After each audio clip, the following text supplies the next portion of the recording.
आज Doubtnut app download करें। Doubtnut पर अपने सभी गणित, रसायन विज्ञान, भौतिक विज्ञान और जीव विज्ञान के डाउट्स का करो सफाया। बस प्रश्न की फोटो खींचो, एक ही प्रश्न को क्रॉप करो और तुरंत वीडियो सोल्यूशन पाओ। अभी डाउनलोड करें। प्रश्न हमें दिया हुआ है कि पृथ्वी पर एक केश नली में द्रव स्तंभ की ऊंचाई का मान h है, कैपिटल H है। मान लीजिए केश नली में कोई द्रव भरा हुआ है, वो पृथ्वी पर द्रव स्तंभ की ऊंचाई हमें h के रूप में प्राप्त होती है। इसी स्थिति को यदि दोहराया जाता है चंद्रमा पर, जहां गुरुत्वीय त्वरण का मान पृथ्वी के गुरुत्वीय त्वरण के मान का 1:6 है, तो इस स्थिति पर द्रव स्तंभ की ऊंचाई कितनी होगी? क्या ऊंचाई का मान h ही होगा?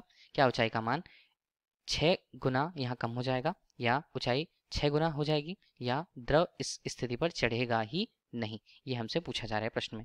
तो देखिए, हमने एक केश नली और द्रव की स्तंभ की लंबाई को आरेख के रूप में देखा। देखिए, मान लीजिए पृथ्वी के तल पर हमारे पास यहाँ पृथ्वी की स्थिति पर या पृथ्वी पर हमने यहाँ पर एक द्रव लिया हुआ है। ठीक है, द्रव के लिए उसके घनत्व को, यहाँ पर एक द्रव है, द्रव के लिए उसके घनत्व को रो से प्रस्तुत किया गया है।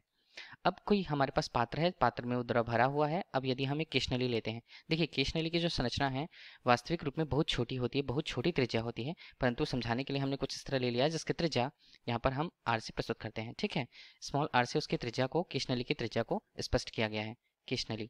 अब देखिए, जब इस केश नली को इस पात्र में डाला जाता है उल्टा करके, तो क्या होता है, यहाँ पर जो द्रव मौजूद है वो द्रव यहाँ से थोड़ा सा उठ जाता है और वो उठते हुए केश नली में एक निश्चित ऊंचाई तक पहुंचता है। जैसे हमने यहाँ पर कहा h, ठीक है, ये h ऊंचाई तक पहुंच पाता है पृथ्वी की स्थिति पे।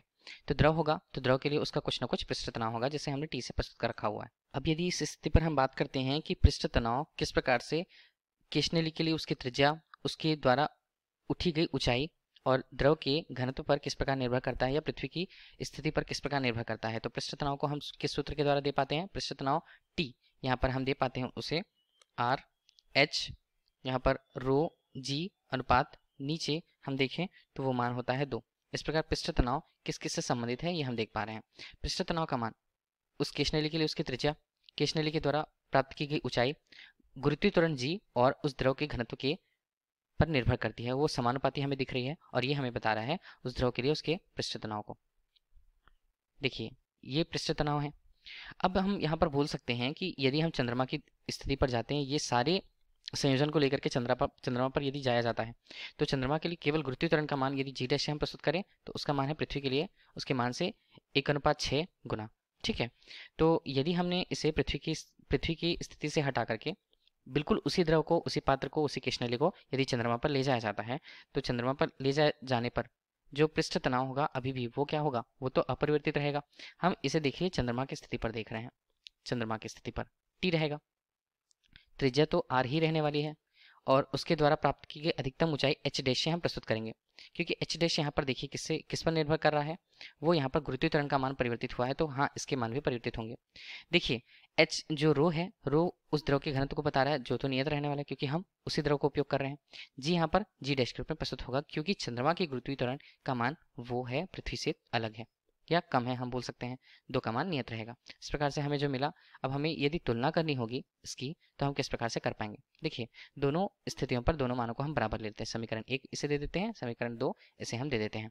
मान क्या होंगे? मान यदि हमने तुलना कर रखी है तो यहाँ पर हम लिख लेते हैं तुलना। तो तुलनात्मक रूप से इनके मान क्या बनेंगे?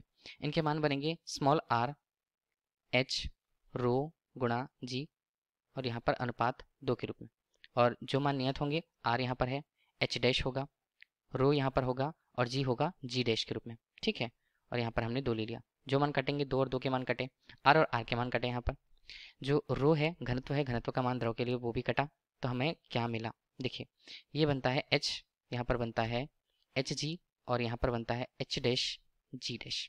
ठीक है, हमें h' का मान चाहिए कि वो कितने ऊंचाई तक जाता है प्रारंभिक स्थिति से।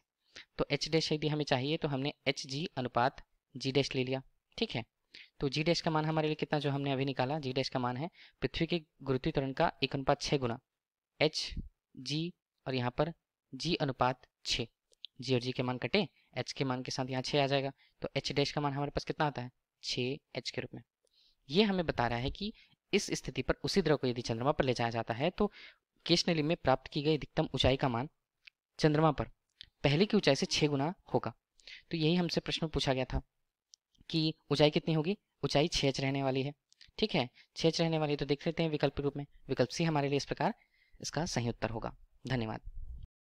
कक्षा 6वीं से 12वीं से लेकर नीट, IIT, JEE वो एडवांस के लेवल तक 1 करोड़ से ज्यादा छात्रों का भरोसा। आज ही डाउनलोड करें डाउटनेट ऐप या व्हाट्सएप करें अपने सारे डाउट्स 8400 400 400 पर।